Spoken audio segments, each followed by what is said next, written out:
Hello everyone. In this video, we are going to see how to add comments in a particular Excel sheet. For this, there are multiple ways to add the comments. The first way is select a particular cell, right click and select a new comment and update your comment here.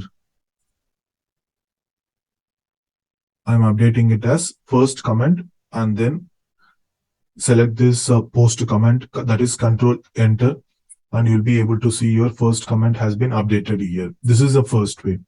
The second way to select the comment box is go to review and then select it as new comment, and you can update your comment here. I'm updating it as new review comment and then posting it. So now we have seen multiple ways of adding the comments in the Excel sheet. Thank you for watching this video. Please do subscribe to my YouTube channel to get more updates on Excel tips and tricks like this.